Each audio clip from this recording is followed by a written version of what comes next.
আমি তোমাকে ছোটবেলা থেকেই পছন্দ করি। আর আমি ওকে দেখা মাত্রই পছন্দ করতে শুরু করেছি। ঘটনার শুরুতে আমার চাচাতো ভাইয়ের বিয়েতে যৌথ পরিবার বলে তার বিয়েতে আমার বোনের বাড়ির সবাই হাজির। বাড়িতে আত্মীয় স্বজন ভর্তি।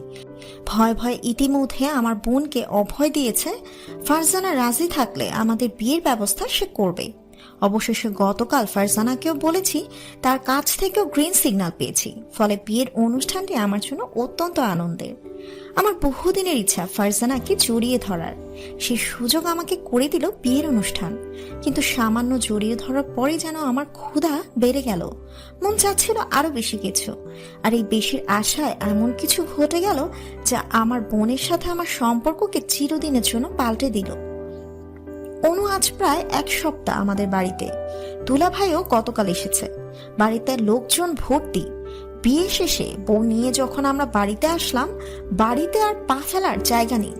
অনু মাকে বলল সে খুব ক্লান্ত, তার বিশ্রামের দরকার। দুলা ভাইকেও কোথাও দেখছিলাম না।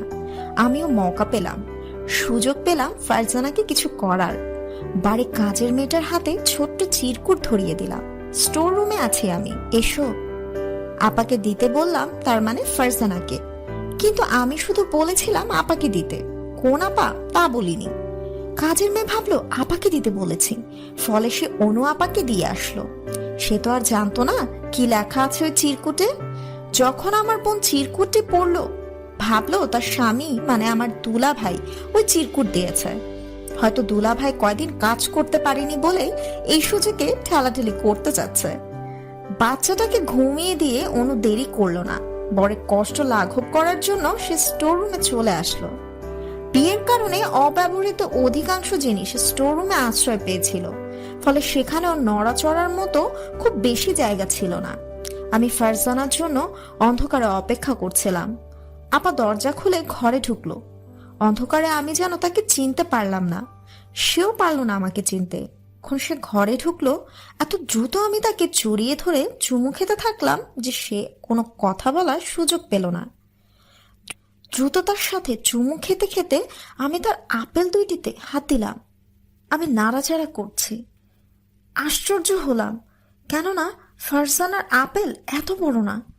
কোনো কিছু চিন্তা না করেই সুযোগ হাতছাড়া করতে চাইলাম না।